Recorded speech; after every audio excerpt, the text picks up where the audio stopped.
Hey everybody, Kim and I are still out in the bee yards working our bees, getting them ready for fall. For this week, we've chosen for you an episode from May of 2021 with Tina Sebestyen about long hives. It's from our 5-part series on different hive types, and I chose it because if you were thinking about doing something different next year, maybe a long hive would be something you want to look into. So I hope you enjoy this. We'll be back next week with a brand new episode.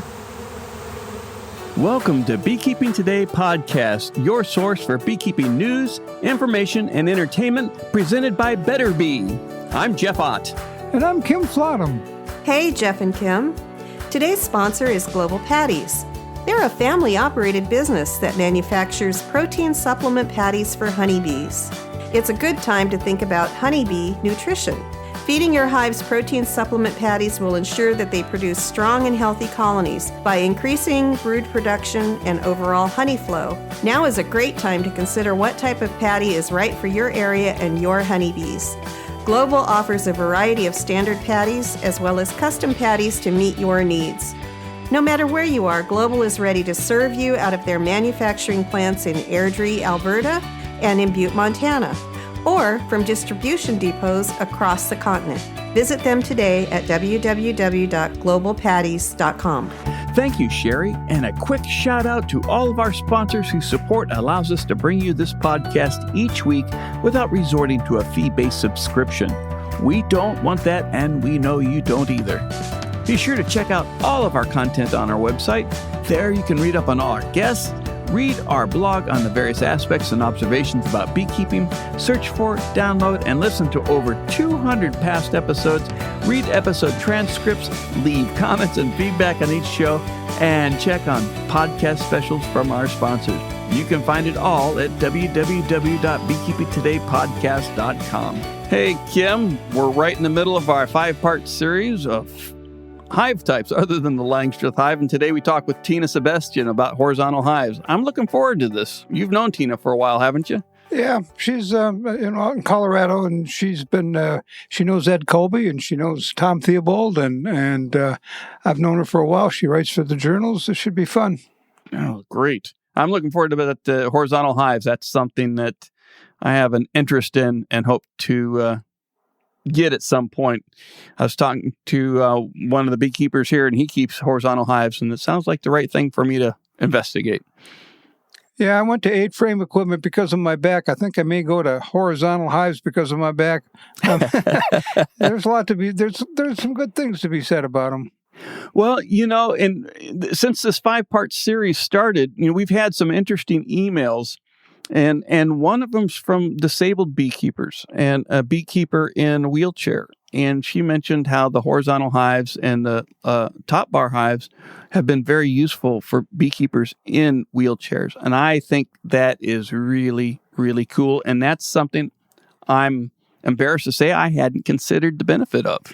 Well, you make them the right height, then it should work pretty well. That's a good idea. Yeah, I think so too. Very cool. Well, Jeff, are you getting packages this spring? No packages, getting nukes. You getting packages? I got packages, and Jim, too, and I went and got packages this week. It was an interesting experience. I get packages in a lot of places just to kind of get different kinds of bees from different outlets. And I've gotten the old wooden screen ones. I haven't gotten those for a while. And I've been getting pretty much steady the white plastic ones. Mm-hmm. And this time we had both. And I know why people went to the white packages. They're just a lot easier to use. They're beekeeper friendly. They're bee friendly. They're not environmentally friendly. That's the downside of them, I think. Well, so that's interesting because I've received in the past in the past few years when I've received packages, and I've done that in the last 4 or 5 years. They've all been in the wooden packages. I've never received a package in the plastic. So what's different about the plastic packages? Well, like I said, they're easier on the bees and they're easier on the beekeeper. But I'll tell you what, Jim and I did a whole show on packages, mm-hmm.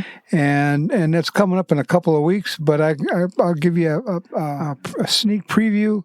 Is that instead of having to dump them out of the top of that hole, the whole end comes off, and you just pour them into the hive. Huh.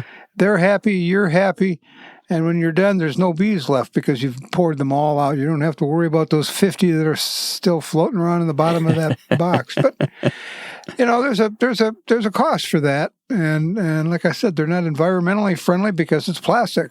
Mm-hmm. And the other half of the equation is that the labor to put those together, they come in 6 different pieces, and you snap them together. The labor is almost zero. Whereas for the wooden packages, it's a little higher because you got to cut wood, and then you're putting those pieces in on the inside and then stapling the screen on. But what you make them out of is almost free. So, it's kind of a balance of, cheaper construction versus expensive construction, expensive materials versus cheap materials and labor. So tune in. You'll learn a lot. Yeah, it sounds really interesting. I've seen them advertised. Does the post office accept the plastic packages? Yes, they do. They're happier with them because they don't leak at all. Oh, very nice. Yeah, and they're thick enough. The plastic is thick enough that you can pick them up by their sides, and the bees can't get to your hands like they can stinging through the screen. Yeah. I remember the first time I ever got packages there in Hinckley, and going down to the post office, and they were very happy to get them out of the post office. Yes, they are. I don't blame them. I got an early morning wake-up call for that one. That was good. Remember the Hinckley post office. Well, very cool. So this year I'm getting all nukes, no packages, and it's interesting. I've got them from a couple different sources. I just wanted to try different suppliers here locally, and one group of nukes are in cardboard boxes, which I have experience in before. And then I'm picking up some nukes on Monday, and they're in a plastic nuke, which is reusable and deposit. I guess they can reuse them and everything. So yeah, the cardboard's usually one way. You don't have to bring it back to plastic. And like you said, you put a deposit on. Either way, environmentally, they're friendlier than that plastic package. But I've had 2 experiences using those, and one of them, the people didn't close them up at night, so you had to come and get them at night. I mean, the night before. So you had to come and get them at night after everybody was home. My experience with a lot of other people is you close them up the night before, and people come and pick them up the next morning. Yeah. And that way you don't lose any of your field force, but nukes are a good thing to have. But there's just, it's a bee supply store in your apiary. Anything and everything you need is in that nuke. Yeah. I'm looking at this. Actually, I'm enjoying this. Last year, I wasn't happy with the nukes I received. This year, so far, it's been a good experience. As you're mentioning, the nukes I'm picking up Monday, I have to pick them up before 9 a.m. Otherwise, they'll unplug them and have to make arrangements for another morning. But they close them up the night before, but they don't want to leave them closed up. So it'll be good. Monday's looking good, and I'm looking for an excuse to start my job a little bit later anyway. So working with bees is a good reason. There you go. Good. Kim, hey, you're always reading. What have you been reading this week? Well, I have, believe it or not, I have 5 books open on my desk because I'm reading, as we speak, 5 books today, but I've just finished one.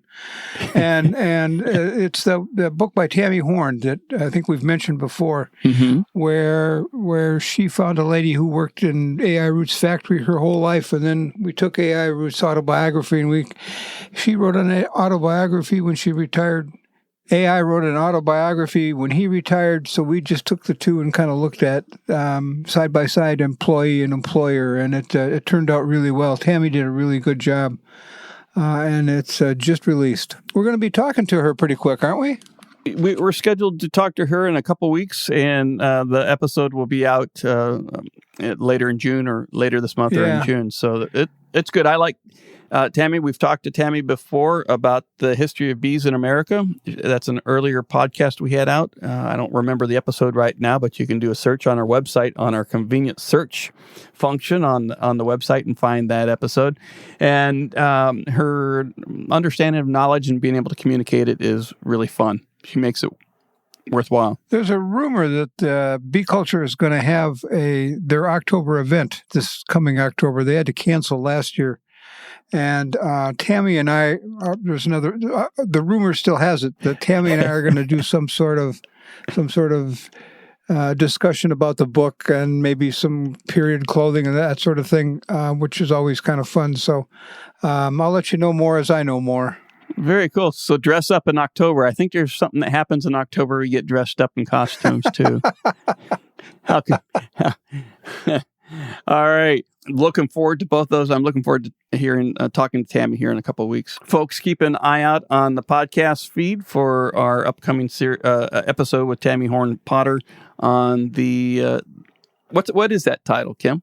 The title is Work I Knew I Must, which the lady that she wrote the book, the lady that wrote the autobiography, her name is Jane Cole, and her mother had that sign on her kitchen wall, Work I Knew I Must.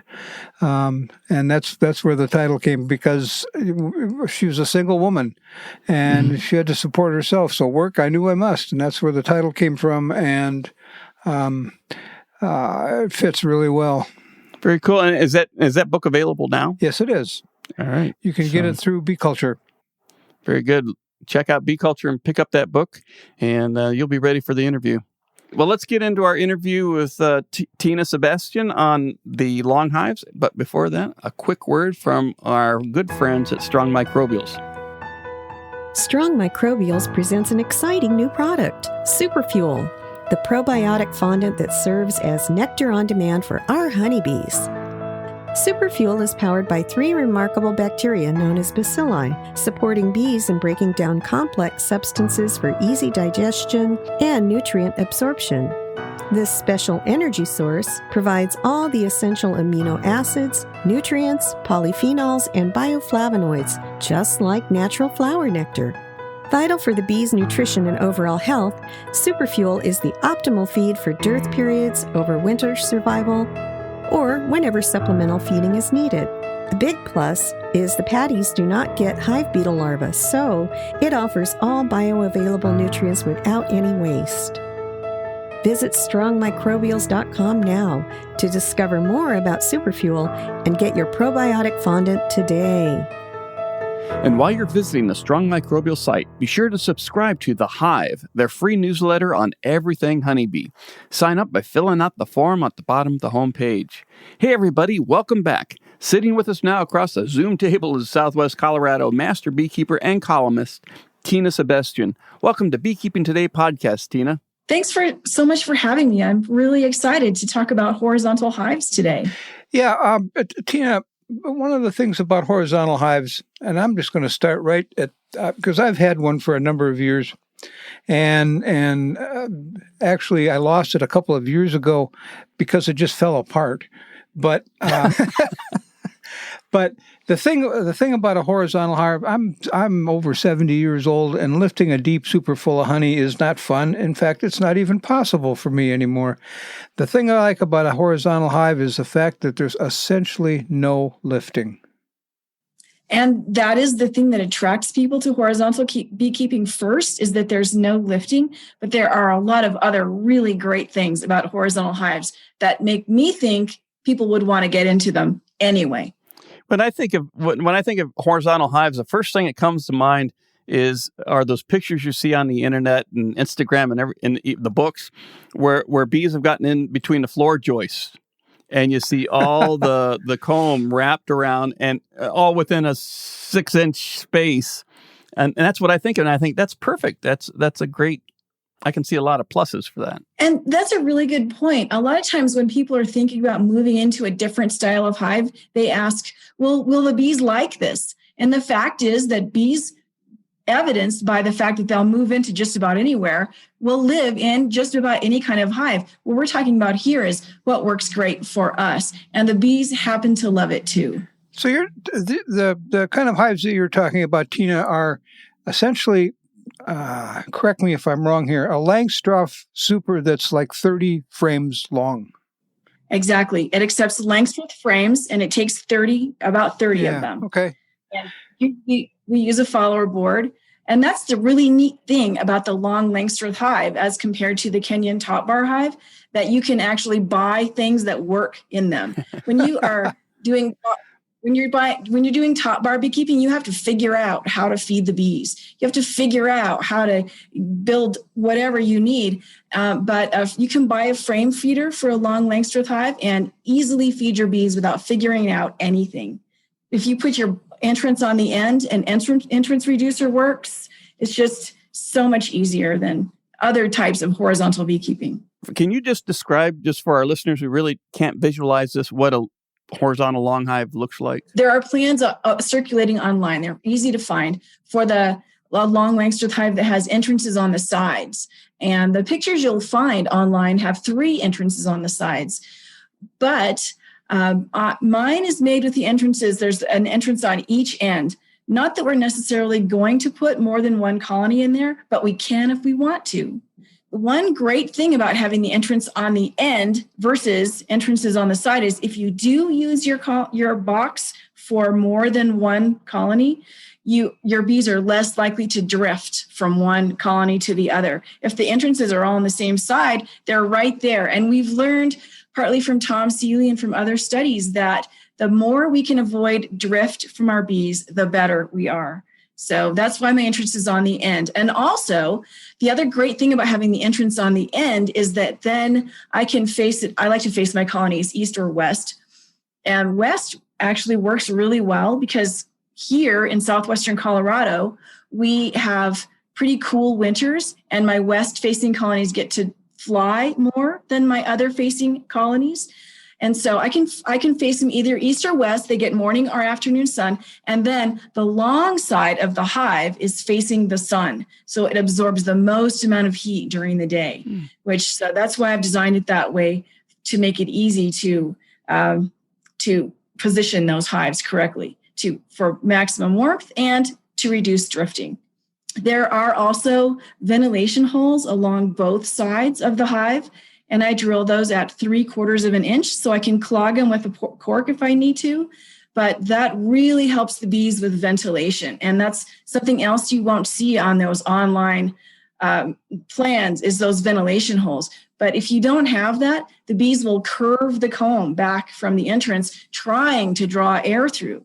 And so just add ventilation holes along the side and you've solved that problem too.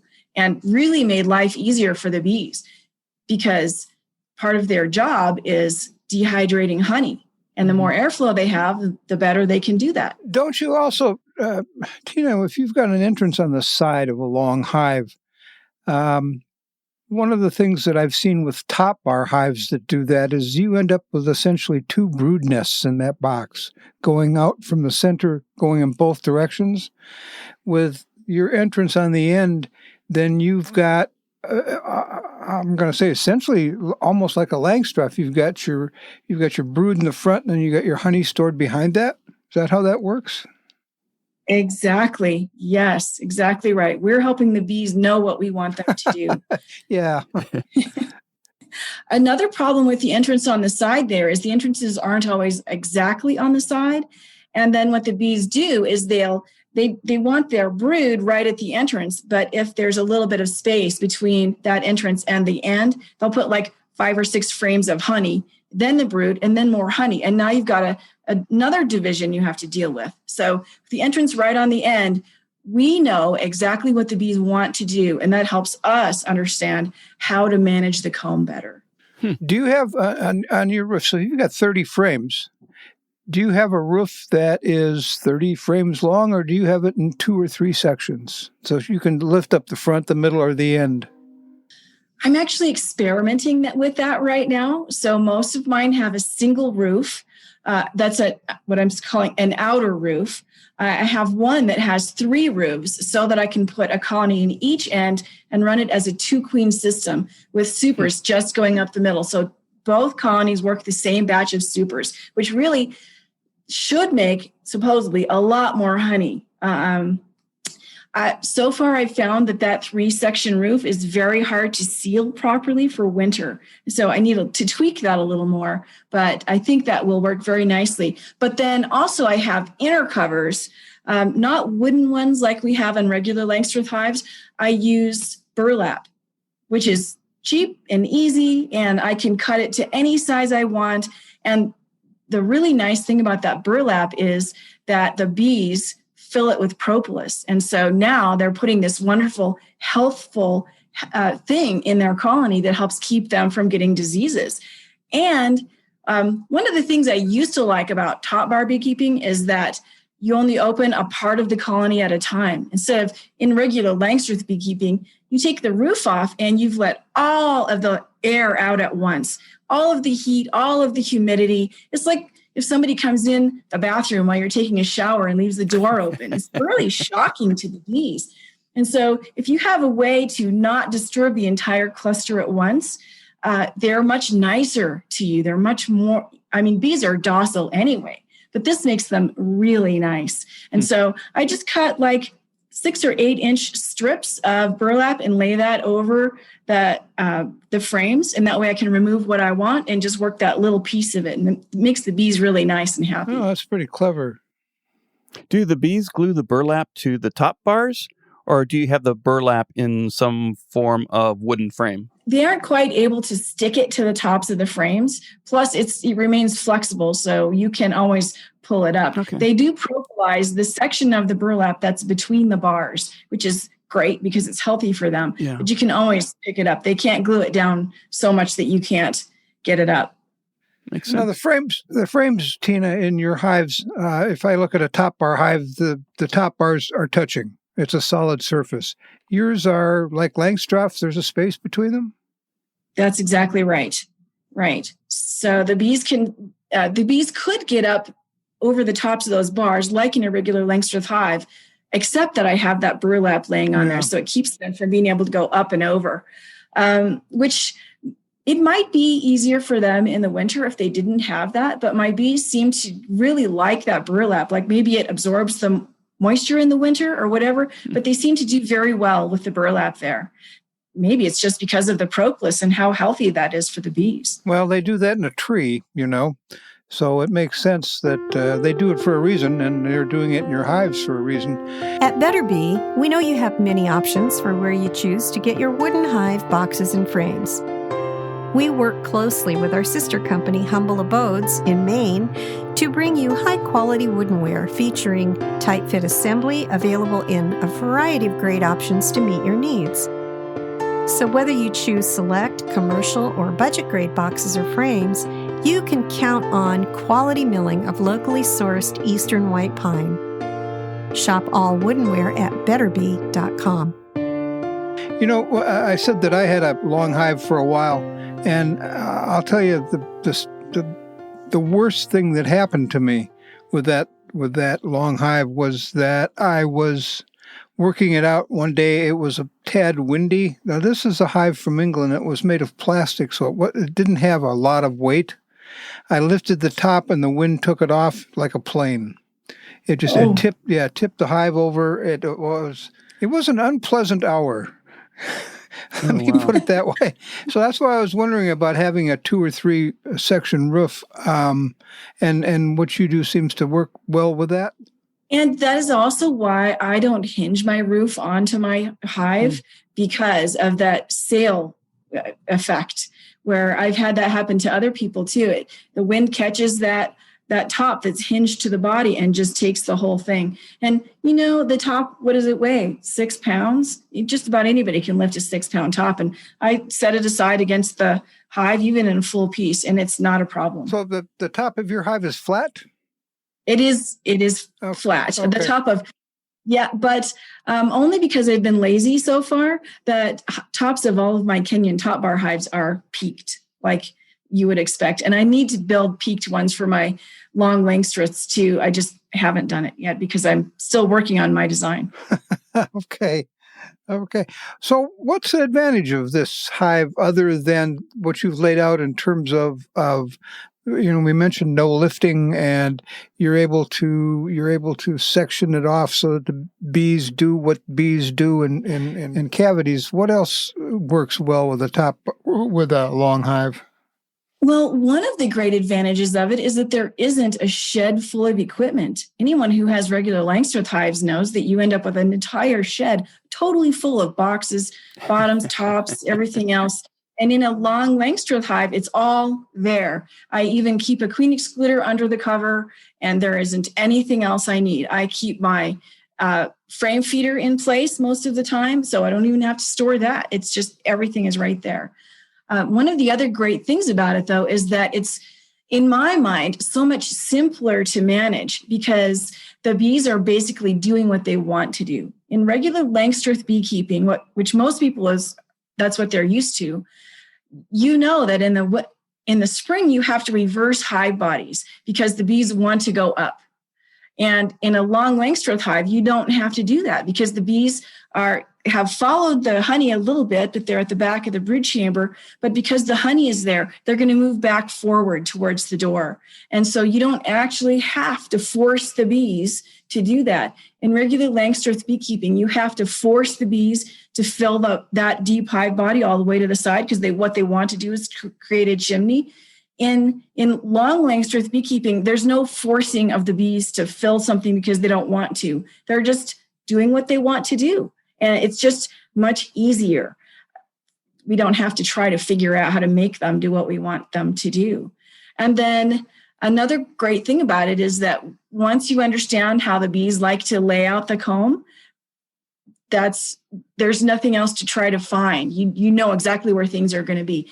Inside the entrance, there's going to be one sheet of honey and a sheet of bee bread and then the brood.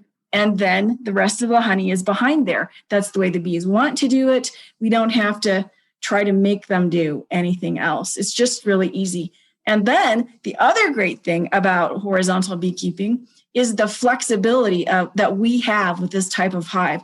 In a regular Langstroth hive, if I got to my outyard and discovered that they were getting ready to swarm, if I didn't have another hive body and another top and another bottom in my truck, I wouldn't be able to handle anything. I would maybe cut out the swarm cells and hope that bought me a week so I could get back and actually split the colony. But in a long Langstroth hive, since everything is right there, if I find the queen, I can move her down to the other end where there's another entrance with some brood and some food, put a follower board there, and voila, my split is done. I didn't need any more equipment for that. And then if, like in about 20% of the cases, the queen doesn't return from her mating flight, all I have to do is scoot that old queen back up to the back of the cluster, and I've got a queen-right colony again.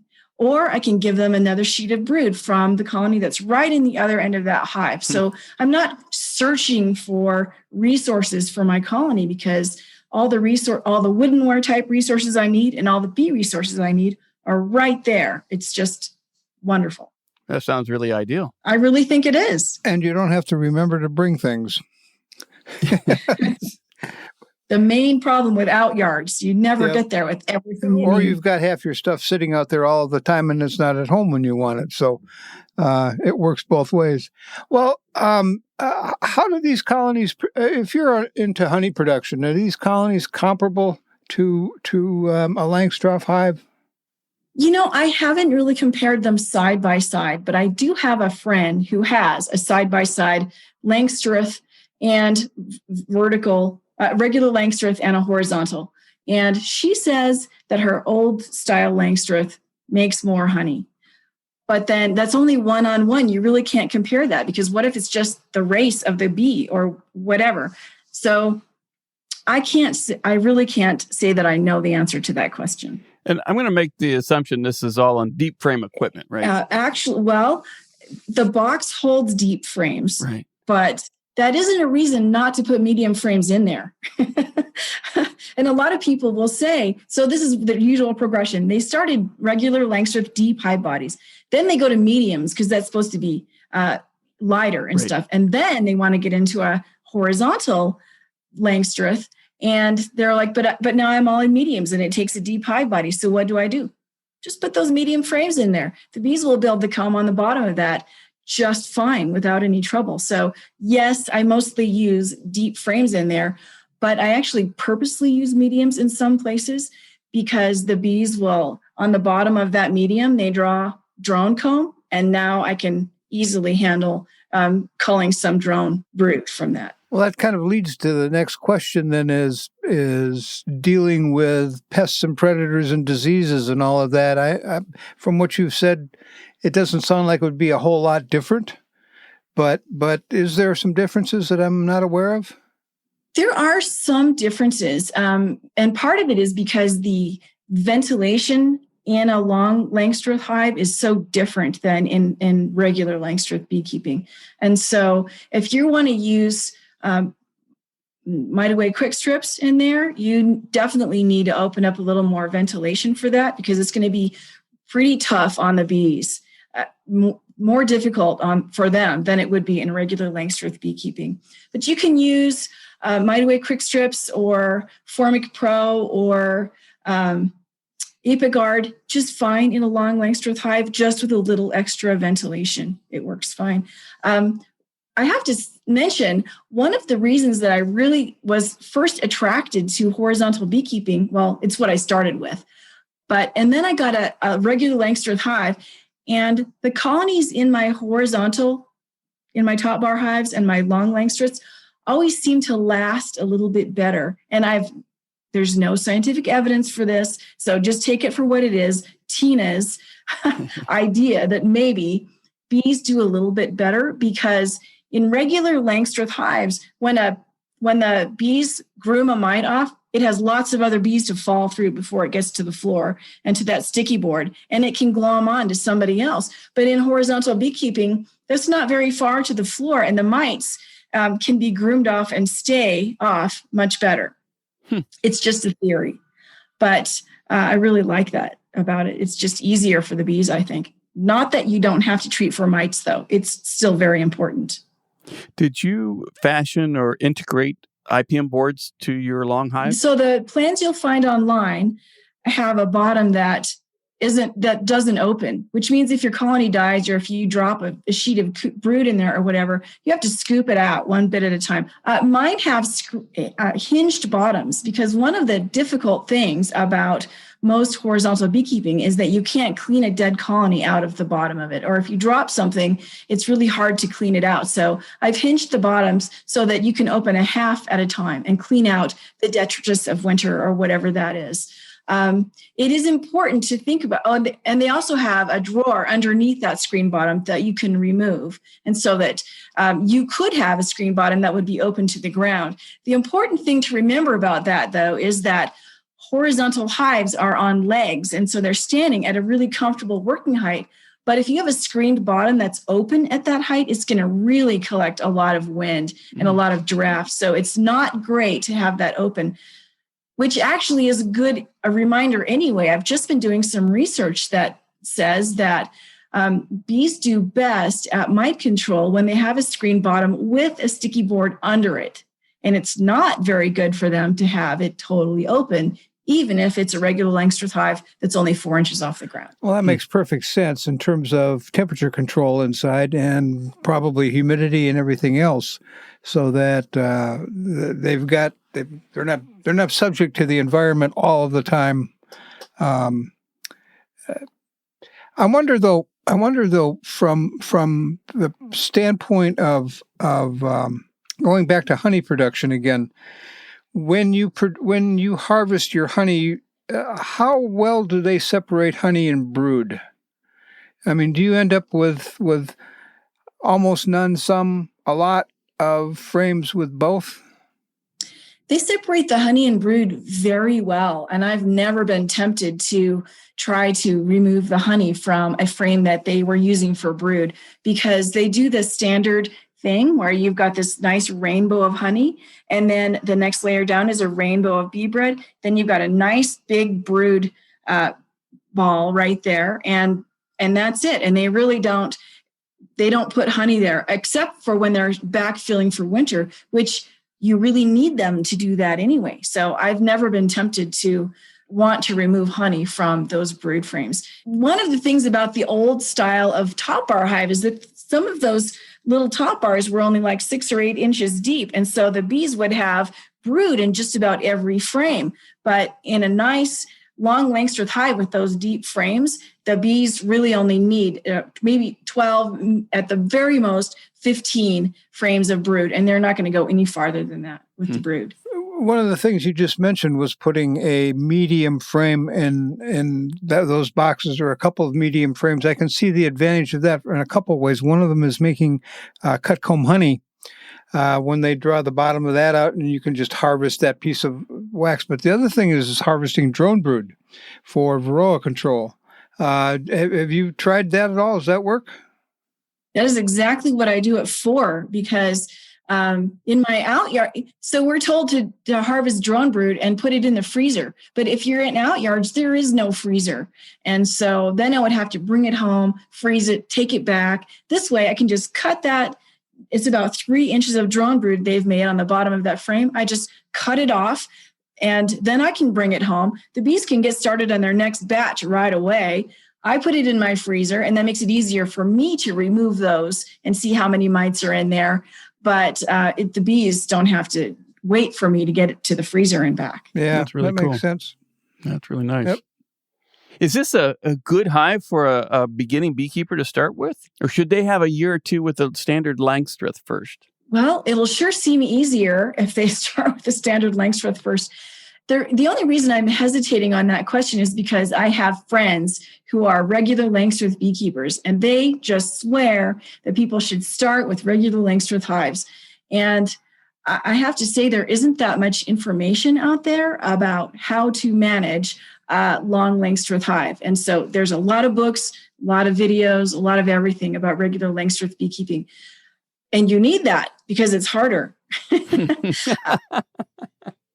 I do have some friends that are transitioning into the long Langstroth hive, and they're having difficulty because there aren't books written about it. So they don't quite know how to handle it. And here's one of the things I really would like to point out about the management of a long Langstroth hive. This is kind of important. And that is that in the fall, the bees start winter where the brood chamber is near the door. And throughout the winter, they follow the honey towards the back of the hive. Then at the winter solstice, the queen starts laying eggs, and the cluster is now anchored at wherever she started laying eggs, which is usually about in the middle of the hive, or way towards what would be the back of their regular brood chamber. And now you've got quite a distance of honey behind there. And so on warm days, the bees have to go get the honey and bring it back. And we're talking in a horizontal way, so it's not warmer. In regular Langstroth beekeeping, it's the same thing, but the bees are going up in this warm column of air to get the honey and bring it back to wherever the brood is. And so they're traveling in this warmth. But in a horizontal hive, they're traveling through cold to get to that honey and bring it back to the cluster. So this is what I'm telling you. It's really important to get in that colony in about February, and you can open it without disturbing the cluster because we've got our little inner covers over the cluster. You take the full honey sheets and move them up to the back of the cluster, just where you start to see a bunch of bees, so the bees don't have so far to travel to bring that honey back to where the cluster is.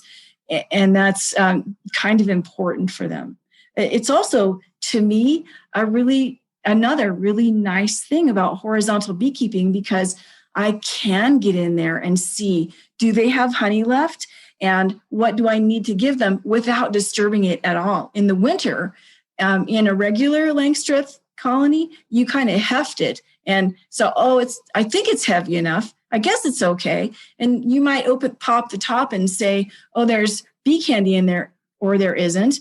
But in a long Langstroth hive, you can actually get in there and see how much honey there is. And you can even put bee candy in there in a frame and scoot it right up to the back of the cluster. And so in this way, I get to check my hive and really make myself feel better about how much food they have left over the winter. Sounds definitely an advantage to be able to do that over the Langstroth hive in terms of safety for the bees, especially if you've got a 2 or 3 section roof.